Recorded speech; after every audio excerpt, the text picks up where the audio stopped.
Welcome back. We are finally making another video. After a little bit of consideration on Kaylee's part. Yeah, I guess so. Kayla wasn't sure if she wanted to continue with the YouTubes. But we're back and we're in our new setup. So if there is a lot of echo in here, I'm really sorry. The chairs we have are really squeaky, so I promise no one's farting, it's just the chair. We haven't soundproofed this room. Yeah, we haven't soundproofed the room yet. So today's video, as you can tell by the title, we are going to be talking about Aaron Hernandez. We've been seeing a lot of footage of him, and I remember when this first happened. I don't. I didn't know about it until like Netflix. 2013. Well, you don't follow it as much as I do. I didn't hear about it until Netflix released that documentary about him. But so we figured we'd talk about it and see what your guys' thoughts were. We did watch the documentary. Kaylee's kept up with it a little bit. I don't know much except for what was on the documentary. Yeah. So I don't know how closely they worked with the family on that. Yeah, I'm not sure. But I guess we can get started. Aaron Hernandez is best known for being a playing football. NFL player. Yeah, for the New England Patriots. Aaron Hernandez was drafted into the NFL in 2010 on the 4th round. And it's been said that the reason why he was picked in the 4th round instead of the 1st was because of his, don't mind our dog, was because of all of the bad drug tests that kept popping up on him. And due to the gang affiliation, I guess, that he has that was down in Florida where he played college ball. But oh, for the Florida Gators. That's just talk. Like, I don't think any of that has been proven. Aaron Hernandez was very, very close to his dad. Dad's the reason why he got into football. Yeah, his dad is the whole reason why he developed a love for football. His brother also played football. From what I've read and from the documentary on Netflix, Aaron's someone who needs structure. Mm-hmm. He can't live in a world without structure. And his dad was the one who gave him that structure. Yeah. They did say in the documentary that they did test him different areas in life, and his maturity level was very low. Yeah. It was the lowest of all of them. And I think that happened because his father died when he was 16. So he lost that It's structure. The craziest thing because he went in for like a routine hernia surgery and he didn't come out of it. That's where you kind of see where Aaron kind of just falls off the rails, if you will. Like, you know, football for him was a structure. Having his dad there kept him in line. And then, you know, when he lost it, yeah, when he lost his dad, he kind of just, football was really the only thing that he could have that really, like, he knew would make his dad proud and would keep him structured. Because, you know, football players, to me, I think any athlete really. Well, and it sounds like when he wasn't playing football, that's when he would get into trouble because of all the different types of people that he was hanging out with, and he kept around. Well, and the shitty thing is the fact that shortly after that, his mom, who, you know, has been in his life, his entire life, but it's always been mom and dad. Yeah, dad had a little drinking problem and wasn't the nicest and wasn't very nice to mom. Yeah. But he was still really close to him. His childhood friend came out as gay, and his childhood friend did say he was very scared to come out to his father. Describe instances between him and Aaron, and they did have some sort of sexual relationship going on between them. And this was when they were in high school, teenagers. Well, and it was also said that he had a love interest in prison, like he had a boyfriend. Yeah. But that's also a one-sided story. But his brother did come out and say that he told his mother that he was gay, or he liked men as well as women. And his mother, every time you would hear in this, which I'm surprised that he did that, because in the documentary, I couldn't think of the word, she would talk about gay men as though like they were sissies. to me, thinks that that's the reason why he had so many anger issues, because in the series, you'll see that like he is not very nice to his mom at all. Yeah. Not The nice to her at phone calls that all. they have. When he was younger, he experimented with men, and over the course of his life, you know, while his dad was still around, his dad did not like the thought of any person being gay. His dad didn't approve of it. His mother didn't like being, you know, the thought of people being gay. And so when he was in prison, and they think that that's some of the reasons why he was so angry all the time, and he was very guarded when it comes to sexuality, because yes, he may have had sex with a woman and he had a kid, but and Aaron Hernandez was battling all these demons because he couldn't come to terms with the fact that he may have liked men. Okay. There is a reason why Aaron Hernandez was not very close to his mom. And the reason why he was very upset was the fact that not even, I think, 6 months to a year. It hadn't even been 6 months. I think it was they lost. 4. His mother, Terry, started messing around with his cousin's husband. And his cousin Tanya and him were very close. Always had been. Yeah. I don't remember her husband's name, but Terry started messing around with Tanya's husband after his dad passed away. In the documentary, it looked like his mom, Terry, and the husband were still together. So I mean, that's gotta be... They went to the trial together. And that would make me Unless mad. that wasn't him sitting next to him. Yeah, it may have not been. It may have been somebody different, but I'm pretty sure they... It looked like him. Yeah. And you have to think, since she moved on so fast after his dad died, when exactly they started messing around. Yeah.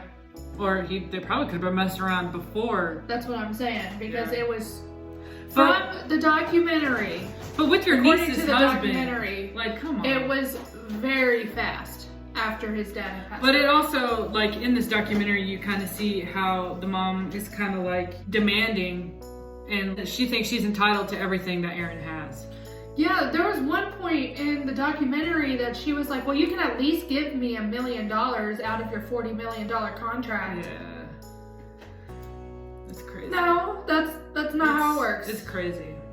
But shortly after that, you know, he started hanging around. He'd find other people to hang around with that weren't the greatest.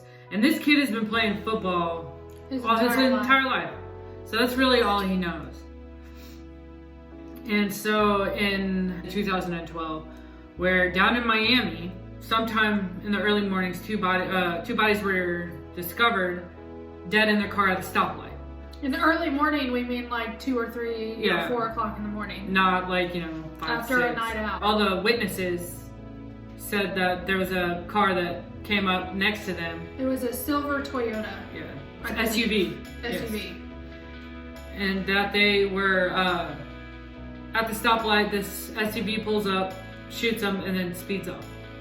No one got a look at who was in the car. Other than that, there was 2 people in the car.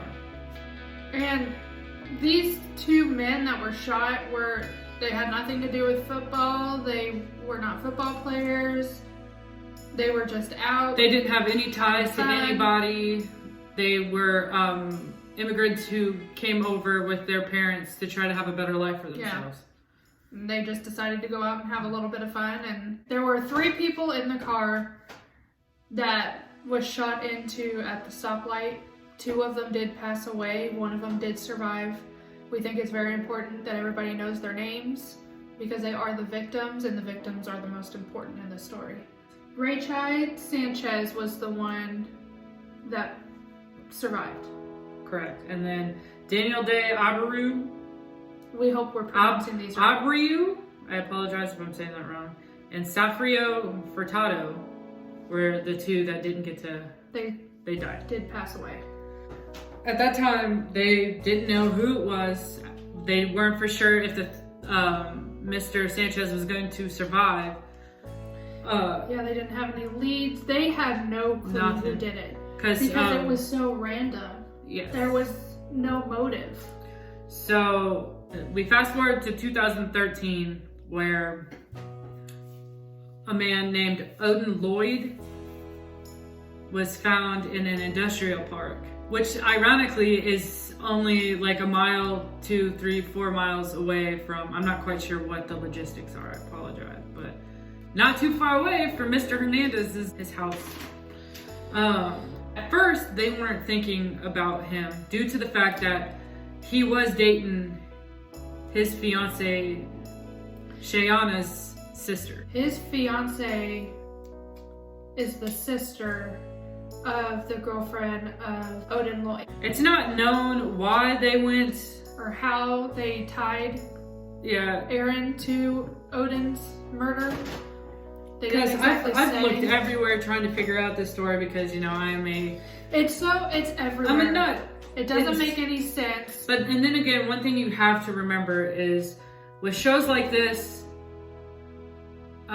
news articles, anything, it's all basically, it's not all factual. Yeah. They want you to know what they want you to know. They're not going to tell you the whole truth. They're going to make things up just to make the story look better. Yeah. But in hindsight, it just says that they found, I guess, a connection between Aaron Hernandez and Odin. I'm assuming it's the fact that they were dating sisters. Yeah, basically his soon-to-be sister-in-law. And from what I've gathered about Odin, he was a very, very selfless man. He would do anything for anyone. He's also a football player as well. He liked to play semi-pro. And that there's really there's no reason to kill anyone in general, but apparently for him, he must have just been at the wrong place at the wrong time. But anyway, they found they searched around June of 2013, they searched Aaron Hernandez's house and saw that the footage on the security camera had been tampered with. They also saw that he was pacing back and forth in his house. He didn't get back to his house with his 2 friends. I don't remember their names. Which he claimed as his alibi. Planned out the time of when he got home, and it matched exactly how long it would take to get from that industrial park back to his house. Because that industrial park's only a mile away from the house, from his house. Yes. So by the time they get all of this together, they file a formal charge against him for murder. After, word spread that the cops were snooping around, he reassured that the owner and the coach that he had nothing to do with that murder, that he did not know what was going on. It was just a misunderstanding. Well, they finally find enough evidence because they find the gun casing or the shells that were at the murder scene. Keys were found in Lloyd's pocket when they discovered his body. The only reason they tied Aaron to Odin's murder, he was the last one seen with him. He was the last one. He texted him to hang out late at that night. I guess they were meeting up to get some weed. They would smoke together a lot. From what we've read, or from what I seen in the documentary itself, was that a lot of his friends were saying that he's been acting super paranoid and weird. And he had been like that for years, though, because that's how the murders in Miami happened. Yes. So shortly after obtaining his original home security footage and text message records from his cell phone, they charged him with first-degree murder. And not even an hour after news had leaked that they had charged him, the Patriots also let him go. And were offering people to return their jerseys for other jerseys that weren't Hernandez's. Any sort of Patriot memorabilia that had Aaron Hernandez's name on it. And the Patriots were so worried about it. And I guess as a brand, I could understand. They didn't want any other players talking about that situation. Nothing. Yeah, they were strictly told not to talk about the situation in interviews. We fast forward to the trial days and stuff like that, and you see, especially in the documentary, that he was really cocky that he didn't think he was going to be staying for very long, that he was going to get out. He didn't think that they had enough to hold him on. Yeah. While he's being charged with this, they also try to pin him for the murders in Miami. They were looking at security footage, and lo and behold, from the club. From the club from where the 3 individuals were at. I think it was called Rumor. They're looking at the footage, and who do you see walking in the door? Aaron Hernandez. He walked in with a friend to the club. They get in there. His friend said that he had been acting really strange the entire night. Yeah. He was acting very paranoid. Telling people to turn their iPhones off because the iPhones could be listening. He did not allow iPhones. He didn't like iPhones around him. They get into the club. They're having fun. They bump in to one of the 3 guys that were shot. Correct. They were walking. He bumped. They were walking. Yeah, and he bumped, and then this gentleman accidentally spilled his drink on him. He tried to start. It got heated because Aaron was very angry about it, and his friend had to walk up to him and push him back and say, "No, it's not worth it." Yeah, and then they go outside, and they're arguing outside because his friend convinced him to leave. Yes. And then they waited in his car until he saw those 3 gentlemen leave. Yeah, and then followed them. Yep, and while according to the friend, they rolled up next to them, where Aaron was on the side. Was on the right, and right then side. The other car was on the left, and they were right next to each other at the red light. Aaron rolled down his window and yelled "yo" a couple of times at them. They tried to get their attention. And he said something along the lines of, "How do you like me now?" Shot. He shot the entire clip until the clip was empty, and his friend who was driving the car said that he could hear the empty clicks at least 5 times. So he was still shooting even after he was pulling the trigger even after the gun was empty.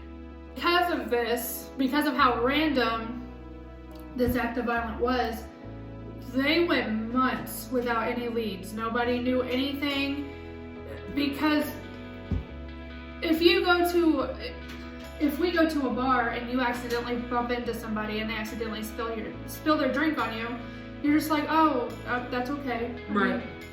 Brush it off. It'll dry. Yeah. But because these gentlemen bumped into him, it was literally the wrong place at the wrong time, or with the wrong person. Over a spilt drink. I don't know why they kind of were like, oh, let's check the cousin's house. Because the cousin and him were so close. Yeah, the cousin ended up actually doing some jail time for that after they found... During the trial. Yeah, during his 2012 trial, they found the car that was used in Tanya's garage.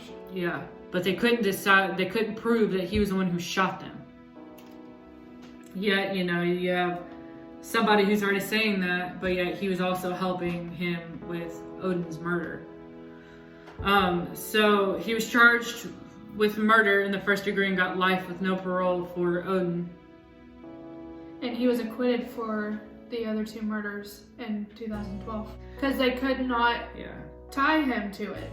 There was it was all circumstantial. The only legitimate evidence that they had was the car. That and the driver. Yeah. During the... it's been said that the survivor pointed him out, said that it was him. But he still was acquitted. Yeah, that is true.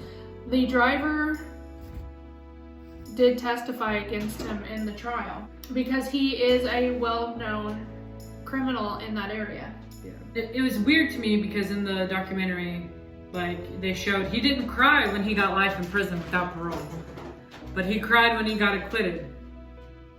And it was funny because his defense attorney is the same defense attorney as the one who defended fucking Casey Anthony.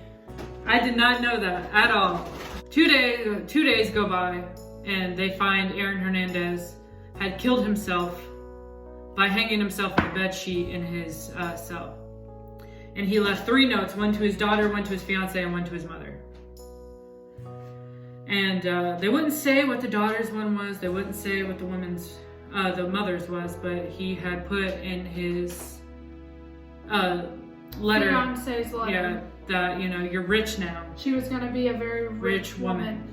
Because during this time, right before he died, and right after he got acquitted from those murders, he appealed his murder charge. And due to the fact, apparently in Maryland, or I apologize, not Maryland, Massachusetts, wrong thing. If you're appealing a conviction that you had and you died in prison, that it's null and void. They will relinquish drop all charges. All charges. So his conviction. And as a family, dropped. if that was my family, I'd be pissed. I'd be just as pissed as she was, as the mother of. So Odin Lloyd's those mom victims fought against it and tried to get a bill passed because it's a very old law. Because the Supreme Court had overruled it, and now they brought the charges back to Aaron Hernandez, which means he got the conviction back. He's still a convicted murderer.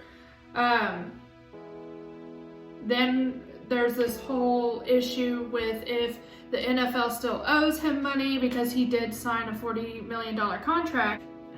That was when he was his charges were relinquished. That would mean that he didn't break his contract in any way, and that they were still entitled to that money. But now, it was discovered his family decided to donate his brain to have it tested. To science. Because I guess multiple football players here recently have come up with this CTE disease, chronic traumatic encephalopathy, a neurodegenerative disease. It's from usually a lot of constant trauma to the head. Usually a lot of athletes that play contact sports that are very violent will end up with this disease. Not all of them, but some of them do. And it causes mood swings, dementia, lapse in judgment. Personality changes. It can make them make very weird decisions and make them act like not their normal selves. And the doctor who examined his brain said that he had the worst case he's ever seen. She has ever seen, I apologize. That usually people twice his age have, a pretty rough time, but he was only 27. He was very young for the issues that they found with his brain. So, that doesn't excuse what he did. That can put some light into why he was acting so paranoid all the time. And making really bad decisions. From the documentary, it was saying that could be a contributing factor to why he killed Odin and to why he acted so violent towards the two, or in Florida. I'm sorry because it wasn't in Miami, but we do not mean that this is exactly how it went down. It's not. It's just kind of giving you a story if you didn't already know about it. Because I didn't know about it until the documentary.